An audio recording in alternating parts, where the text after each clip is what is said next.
Hello students, welcome back to Gyan Sagar. My self Prerna दसांत। And आगे बढ़ने से पहले हम थोड़ा ऐप के बारे में जानेंगे। देखिए, जैसा कि हमने एक सीरीज स्टार्ट किया, आपको अच्छे से पता होगा, जिसमें हमने सारे सेमेस्टर्स और सारे यूनिवर्सिटी बड़े बड़े लाइक रांची यूनिवर्सिटी, एनपीयू, बीबीयू और ये सब मतलब सबको कवर किया है, एसकेएमयू। ठीक है। और फिलहाल अभी ये वीडियो जो मैं बना रही हूँ वो रांची यूनिवर्सिटी के क्वेश्चंस के लिए है, लेकिन जो ये ऐप है वो सबके लिए है। तो जस्ट ₹50 में आपको 4 ईयर का एक्सेस मिलेगा। ठीक है, सारे सेमेस्टर्स का उसमें पीवाईक्यू और उसका आंसर पीडीएफ उसमें अवेलेबल मिलेगा आपको। और ये नहीं कि जैसे कि अभी आप सेमेस्टर 1 में हो, ठीक है, जब आप सेमेस्टर 2 में जाओगे तो उसका पीडीएफ सारा मिलेगा। जब ये नहीं कि एक ही बार में सारा मिल जाएगा। ठीक है, मतलब अभी जैसे ऐप नया है तो हमें थोड़ा टाइम चाहिए कंटेंट अपलोड करने के लिए। ठीक है, होप आप कोऑपरेट करेंगे। और क्या बोलते हैं, आप पैनिक मत हो जाइएगा। ऐप इंस्टॉल करने के बाद डायरेक्ट आप बोलते हो कुछ भी अवेलेबल नहीं है, तो थोड़ा पैनिक मत होइएगा। धीरे धीरे हम कंटेंट सारा अपलोड कर रहे हैं। ठीक है।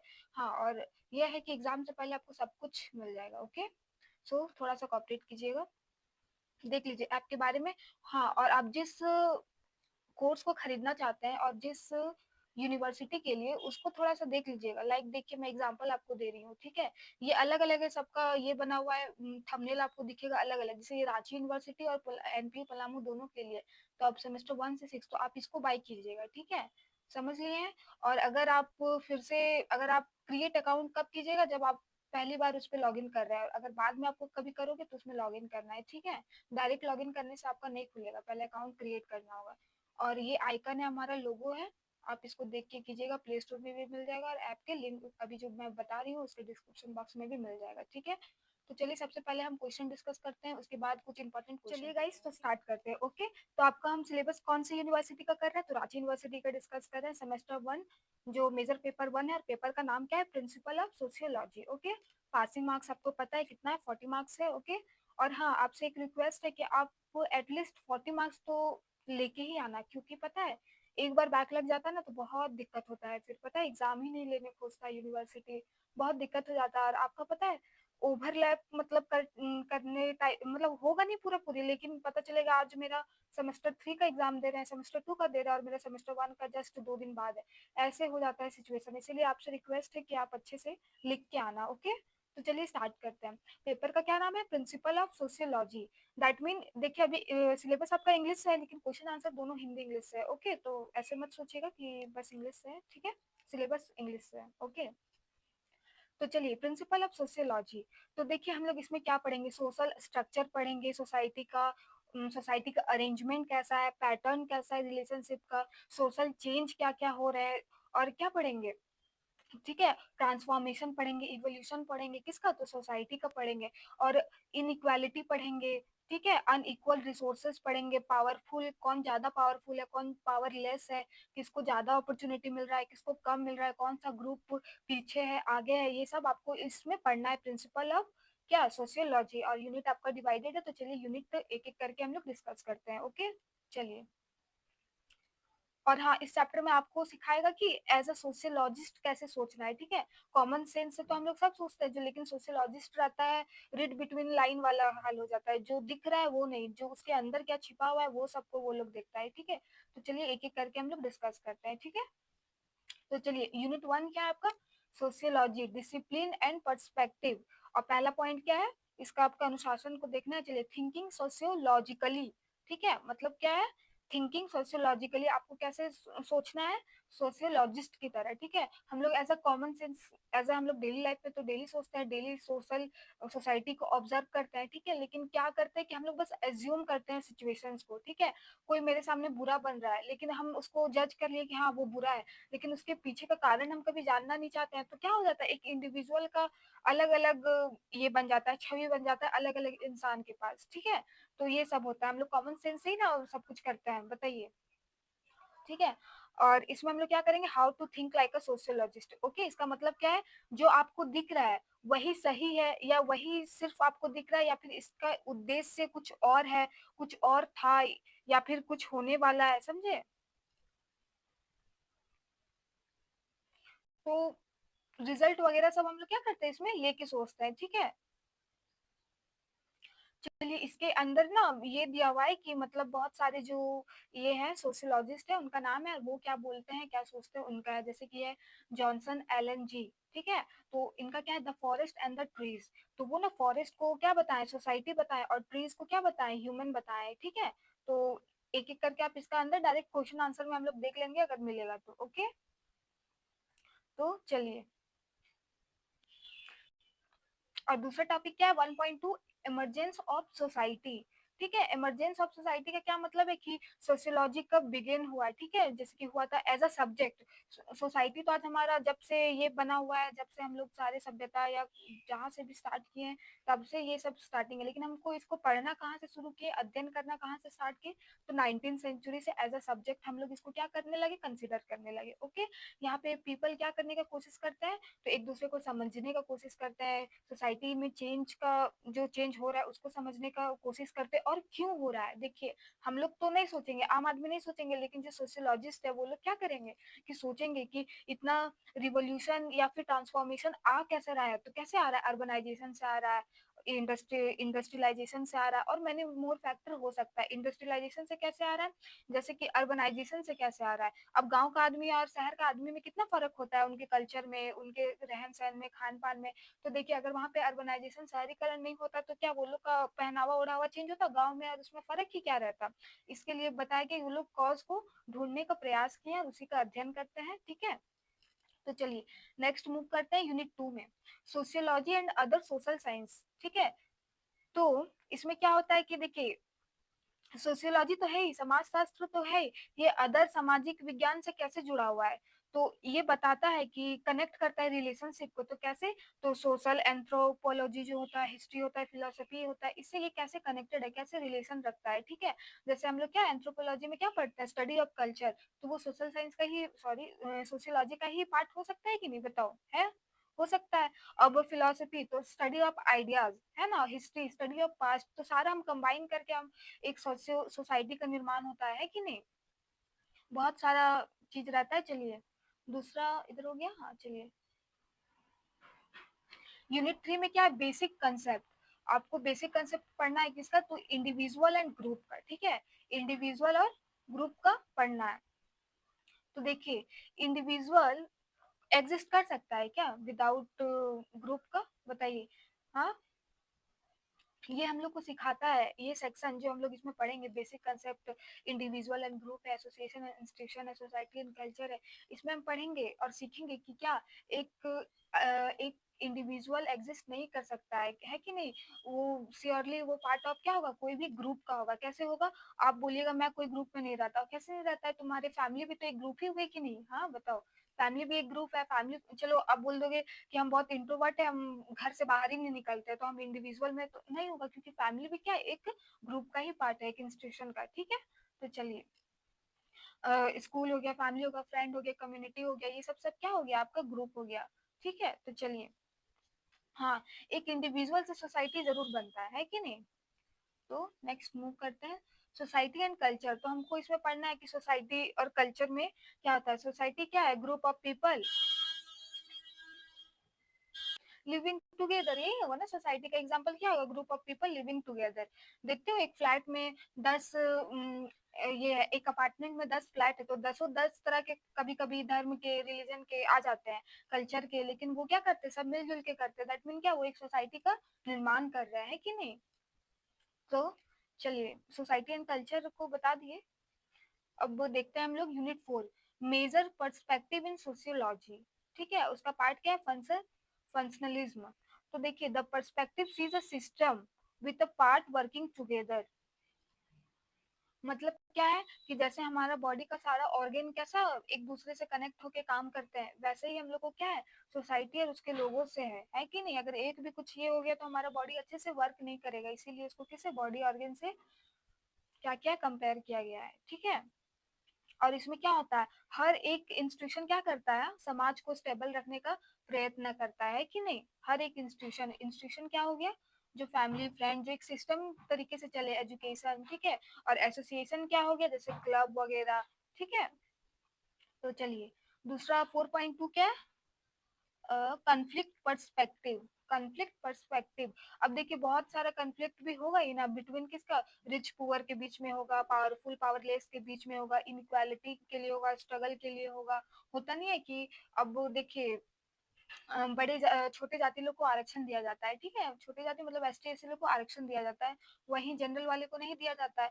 तो अब जरूरी नहीं है कि हर जनरल अमीर हो, ऐसा हो सकता है क्या, नहीं हो सकता, वो भी गरीबी का सामना करते हैं।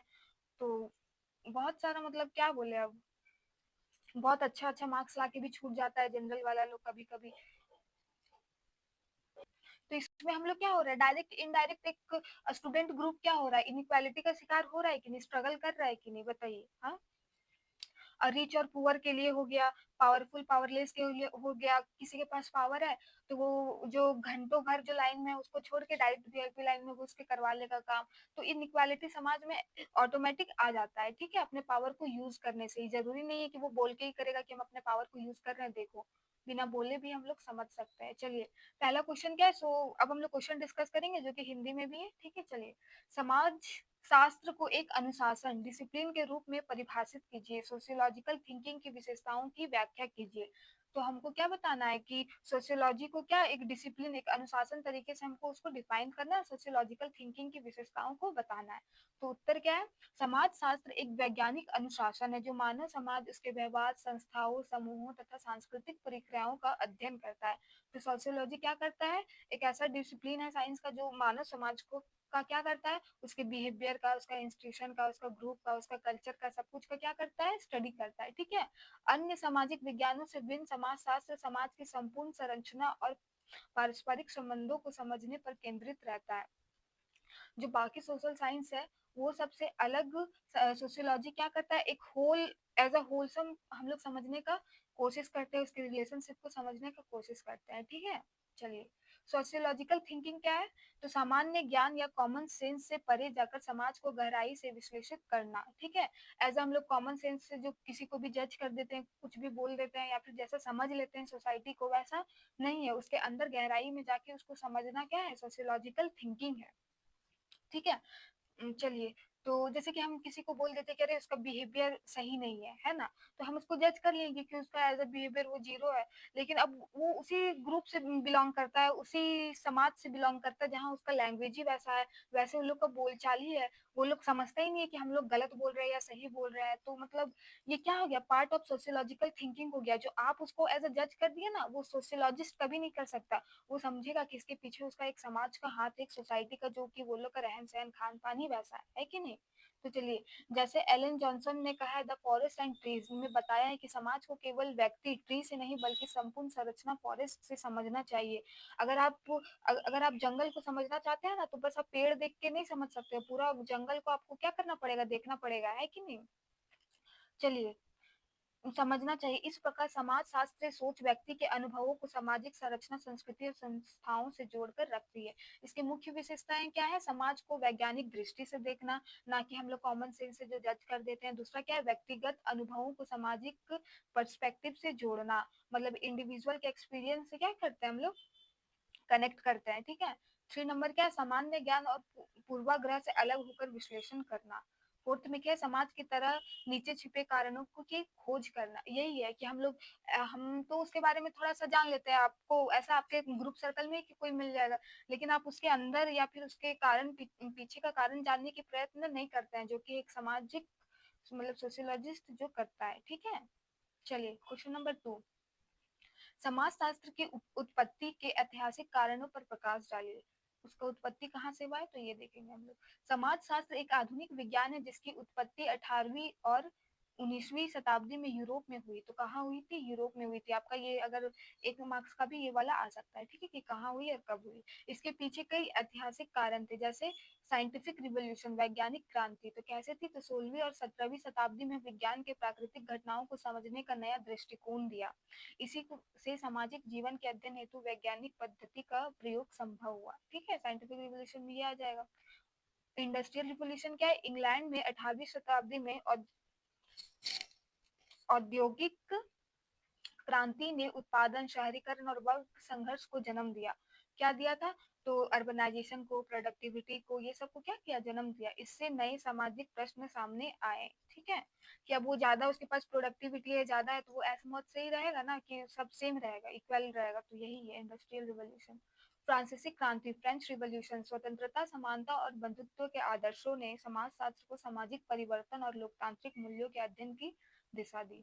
चौथा क्या है? दार्शनिक प्रभाव। ऑगस्ट काम्टे ने सोशियोलॉजी शब्द दिया। किसने दिया है? ऑगस्ट काम्टे ने, ठीक है, सोशियोलॉजी शब्द दिया और इसे सामाजिक भौतिकी कहा। उन्होंने समाज को क्रमिक विकास की प्रक्रिया के रूप में देखा कि कैसे क्रम वाइज, सीरियल वाइज वो लोग कैसे कर रहे हैं, विकास कर रहे हैं, डेवलप कर रहे हैं, ठीक है। जॉर्ज रीजर के अनुसार समाजशास्त्र का उदय आधुनिक युग की जटिलताओं को वैज्ञानिक रूप से समझने की आवश्यकता से हुआ। मतलब साइंटिफिक रिवोल्यूशन को ज्यादा ये लोग महत्व दे रहा है, ठीक है। यूनिट 2 में क्या है? Sociology and other social sciences. समाजशास्त्र और सामाजिक मानव शास्त्र के बीच में स्पष्ट संबंध स्पष्ट कीजिए, ठीक है। तो एंथ्रोपोलॉजी क्या है? तो स्टडी ऑफ कल्चर है, ठीक है। तब ये इससे कनेक्ट है कि नहीं? पार्ट है इसी का।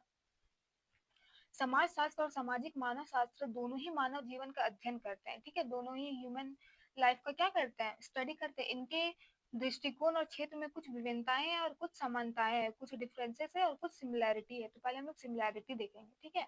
दोनों ही सामाजिक संस्थाओं, संस्कृति और मानव व्यवहार का अध्ययन करते हैं। दोनों ही क्या करते हैं? इंस्टीट्यूशन, उसका कल्चर, उनके बिहेवियर का क्या करते हैं? स्टडी करते हैं। और दूसरा क्या है? दोनों वैज्ञानिक पद्धति का उपयोग करते हैं। दोनों क्या करते हैं? साइंटिफिक यूज करते हैं, ठीक है। तीसरा क्या है? दोनों का उद्देश्य सामाजिक जीवन की संरचना और कार्य प्रणाली को से समझना है। तो दोनों को क्या करना है? जीवन की संरचना, और ये सिमिलैरिटी है, ठीक है। अंतर क्या है? तो आधुनिक और जटिल समाज का अध्ययन करता है, जबकि सामाजिक मानव शास्त्र परंपरागत और आदिम समाजों पर केंद्रित करता है। मतलब अभी जो सोशियोलॉजी है, अभी जो आधुनिक जो चल रहा है, कॉम्प्लेक्स चीजों का अध्ययन करता है कि नहीं। और जबकि ये एंथ्रोपोलॉजी क्या होता है? जो आदिम समाज के बारे में पढ़ते हैं और अध्ययन करते हैं, ठीक है। दूसरा क्या है? समाज शास्त्र बड़े पैमाने पर सामाजिक संस्थाओं और संरचनाओं का विश्लेषण करता है, जबकि मानव शास्त्र संस्कृति और परंपराओं का अधिक ध्यान देता है। देखिए, एंथ्रोपोलॉजी क्या करता है, मानव शास्त्र क्या करते हैं? तो पढ़ते हैं, लेकिन अधिकतर ध्यान किन पे रहता है? उनके कल्चर पे, ठीक है, उनके रिचुअल्स पे ध्यान देते हैं। और समाज शास्त्र क्या करते हैं? उनके संस्थाओं, संरचनाओं का विश्लेषण करता है, ठीक है। चलिए, प्रश्न 4 क्या है? समाजशास्त्र और इतिहास के बीच में संबंध की व्याख्या कीजिए। सोशियोलॉजी और हिस्ट्री के बीच में आपको रिलेशनशिप बताना है, ठीक है। तो चलिए, इतिहास अतीत की घटनाओं, संस्कृतियों और सभ्यताओं का कालानुक्रमिक विवरण प्रस्तुत करता है। हिस्ट्री क्या करता है? पास्ट की घटनाओं का हमें सब कुछ ब्यौरा देता है। और समाजशास्त्र क्या करता है? वर्तमान समाज की, उसके संस्थाओं, वैज्ञानिक दृष्टि को समझने का प्रयास करता है। हिस्ट्री पास्ट को बता रहा है, समाजशास्त्र अभी का बता रहा है, ठीक है। संबंध क्या है? इतिहास समाजशास्त्र को अतीत का डेटा प्रदान करता है, ठीक है, ये हम जानते हैं। दूसरा क्या है? समाजशास्त्र ऐतिहासिक घटनाओं का विश्लेषण करता है, वर्तमान समस्या को समझने में मदद करता है। तीसरा क्या? बिना इतिहास के समाजशास्त्र अधूरा है। बिल्कुल सही बात है। हम कैसे जान पाएंगे कि हमारा पास्ट में क्या हुआ था, पास्ट का कल्चर क्या था, डिफरेंसेस कैसे हुआ, कितना रिवोल्यूशन हुआ, चेंज कैसे हुआ? तो वो हमें कहाँ से मिलेगा? डेटा इतिहास से मिलेगा। और बिना समाजशास्त्र के इतिहास केवल घटनाओं का वर्णन मात्र है। हम उसको कनेक्ट ही नहीं कर पाएंगे, तो वो सब क्या हमारे लिए एक बस स्टोरी बन के रह जाएगा। यूनिट 3 का पढ़ते हैं। व्यक्ति और इंडिविजुअल और ग्रुप की समाजशास्त्रीय व्याख्या कीजिए। तो चलिए करते हैं। समाजशास्त्र में व्यक्ति और समूह के संबंध में बहुत महत्वपूर्ण माना गया है। हाँ, बिल्कुल है। तो चलिए, व्यक्ति समाज की सबसे छोटी इकाई है कि नहीं, लेकिन उसका व्यक्तित्व समूह का समाज में विकसित होता है।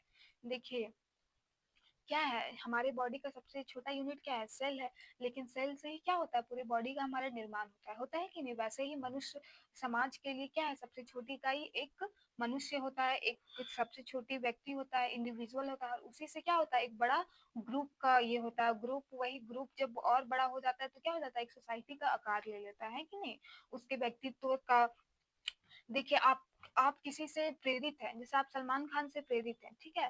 तो आप बहुत कोई सलमान खान को कॉपी करेगा, है कि नहीं? तो वो एक क्या कर रहे हैं, प्रेरणा का स्रोत बन रहा है। अब उसका व्यक्तित्व दूसरा कोई लेगा, दूसरा उसका जो घर का है उसको अच्छा लगेगा तो वो भी लेगा, उसके अगर फ्रेंड का होगा तो वो भी लेगा, तो ऐसे एक सर्कल क्रिएट हो जाता है, ठीक है? तो इसीलिए बोला गया है कि व्यक्तित्व मनुष्य का बहुत ही अच्छा होना चाहिए, और खास करके हमें छोटों के सामने क्या अच्छे से रहना चाहिए, अच्छा बर्ताव रखना चाहिए, ठीक है? ताकि वो भी वही सीखे, बच्चे अक्सर वही सीखते हैं जो हम करते हैं, ठीक है? चलिए, ग्रुप व्यक्तियों का संगठित रूप है, ठीक है? ग्रुप ऑफ इंडिविजुअल क्या हो जाएगा, हाँ मतलब जब इंडिविजुअल साथ में रहेंगे तो ग्रुप कहलाएंगे, ठीक है? जिसमें लोग परस्पर संपर्क रखते हैं और सामूहिक उद्देश्य साझा करते हैं, ठीक है? प्रकार क्या है, प्राथमिक समूह जैसे परिवार, मित्र मंडली, ठीक है? प्राइमरी ग्रुप क्या हो जाएगा, आपका परिवार हो जाएगा, आपका फ्रेंड सर्कल हो जाएगा, यहाँ घनिष्ठ संबंध होता है, यहाँ पे क्या होता है, इंटरेक्शन बहुत स्ट्रांग होता है कि नहीं? और सेकेंडरी क्या हो गया, आपका ऑफिस हो गया, आपका इंस्टीट्यूशन हो गया, इंस्टीट्यूशन में क्या आ जाएगा, आपका विद्यालय, ये सब यहाँ औपचारिक और सीमित संबंध होते हैं, ठीक है? चलिए, एसोसिएशन और इंस्टीट्यूशन को समझते हैं। संघ व्यक्तियों का संगठित समूह जो किसी विशेष उद्देश्य की पूर्ति हेतु बनाया जाता है, उदाहरण विद्यार्थी संघ, व्यापार संघ। मतलब एसोसिएशन क्या है, कुछ विशेष उद्देश्य की पूर्ति के लिए, ठीक है? जैसे हम लोग क्या करते हैं,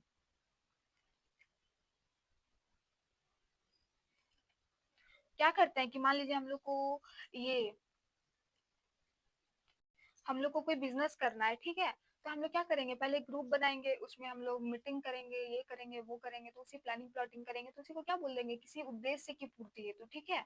हम लोग है ना, हम लोग बोलते हैं वो तो मेरा काम वाला दोस्त है, बस हम काम के टाइम उसको याद करते हैं कि नहीं? संस्था इंस्टीट्यूशन क्या है, समाज द्वारा स्थापित स्थायी नियम, ठीक है? हमारे ही द्वारा समाज, हमारे ही समाज द्वारा क्या क्या है, किया गया है, स्थायी नियम, मान्यताएं और प्रक्रियाएं जिनके आधार पर सामाजिक जीवन संचालित होता है, जैसे उदाहरण विवाह हो गया, शिक्षा हो गया, ठीक है? सती प्रथा भी हम ही ने बनाया था, जो कि एबॉलिश हो गया है बहुत पहले ही, लेकिन कुरीति भी हम ही लोग बनाए और रीति भी हम ही लोग बनाए, ठीक है? चलिए, अंतर, संघ अस्थायी हो सकते हैं, संस्था स्थायी होता है कि नहीं? संघ किसी विशेष उद्देश्य से बने होते हैं, संस्था व्यापक सामाजिक आवश्यकताओं को पूरा करती है। तीसरा क्या है, संस्था सामाजिक जीवन का अनिवार्य अंग है, और जबकि संघ वैकल्पिक है, ये ऑप्शनल है, वो क्या है, मैंडेटरी है। क्वेश्चन नंबर 7, समाज और संस्कृति की परिभाषा और परस्पर संबंध कर चर्चा कीजिए। चलिए, समाज उन व्यक्तियों का संगठित समूह है जो आपसी संबंध, नियम और संस्था के आधार पर साथ रहते हैं। सांस्कृतिक वह संपूर्ण जीवन शैली है जिसमें विश्वास, मूल्य, ज्ञान, कला, रीति रिवाज, तकनीक शामिल होते हैं। आपका है कि नहीं, आपके कल्चर में यही सब रहता है, रीति रिवाज है, आपका वैल्यूज है, बिलीव्स है, ठीक है? तो चलिए, संबंध क्या है, समाज संस्कृति के बिना जीवित नहीं रह सकता, बिल्कुल सही बात है। क्वेश्चन नंबर 2, सॉरी 2 क्या है पॉइंट, संस्कृति समाज को दिशा का स्वरूप देता है ना? जैसे हम लोग अपने इंडियन कल्चर को बहुत महान समझते हैं, और है भी, है ना? तीसरा क्या है, समाज संस्कृति को पीढ़ी दर पीढ़ी स्थानांतरित करता है। सही है, जो हमारे परदादा जो नियम अपनाए थे वही हम अपनाते हैं। 4, दोनों का संबंध गाड़ी और पटरियों की तरह है, एक बिना दूसरे के बिना अधूरा है, ठीक है? मेजर पर्सपेक्टिव इन सोशियोलॉजी, कार्यात्मकवाद, फंक्शनलिज्म की व्याख्या कीजिए और इसके मुख्य प्रमुख विचारों का योगदान बताइए। चलिए देखते हैं। कार्य कार्यात्मकवाद समाजशास्त्र का एक प्रमुख दृष्टिकोण है जो समाज को एक जीवित ऑर्गेनिक होल की तरह देखता है। इसमें समाज के प्रत्येक अंग को एक कार्यात्मक इकाई माना जाता है जो समाज की स्थिरता बनाए रखती है। मुख्य विचारक क्या है, एमिले दुर्क्यूम। उन्होंने सोशल फैक्ट की अवधारणा दी और बताया कि सामाजिक तथ्य व्यक्ति से बाहर होते हैं, उस पर नियंत्रण रखते हैं। दूसरा क्या है, रेडक्लिफ ब्राउन। उन्होंने समाज को संरचना और कार्य के आधार पर समझा, प्रत्येक संस्था समाज में संतुलन बनाए रखने का कार्य करती है। आलोचना, कार्यात्मकवाद समाज के संघर्ष और असमानता नजरअंदाज करता है। देखिए, क्वेश्चन नंबर 9, कॉन्फ्लिक्ट क्या है, तो देख लीजिए, पूंजीपति वर्ग, उत्पादन के साधकों का मालिक, श्रमिकवाद, दोनों वर्गों के बीच हितों का टकराव ही सामाजिक परिवर्तन का मूल्य कारण है। मार्क्स का दृष्टिकोण, समाज मुख्यतः दो वर्गों में बांटा गया है, ये वाला इंपॉर्टेंट है, कितने वर्गों में बांटा गया है, दो, पूंजीपति और श्रमिक, ओके? दोनों वर्ग के बीच हितों का टकराव ही सामाजिक परिवर्तन का मूल्य कारण है। बिंदु 1, असमानता और शोषण समाज का मूल स्वरूप है। टू संघर्ष समाज को परिवर्तन और विकास की ओर ले जाता है कि स्ट्रगल। तीसरा, सामाजिक व्यवस्था सत्ता प्रभुत्व पर आधारित है, न केवल सहमति पर। चलिए, थैंक्स, होप आपको वीडियो पसंद आया होगा और हेल्पफुल रहेगा आपके लिए। ठीक है, thank you for watching, have a nice day.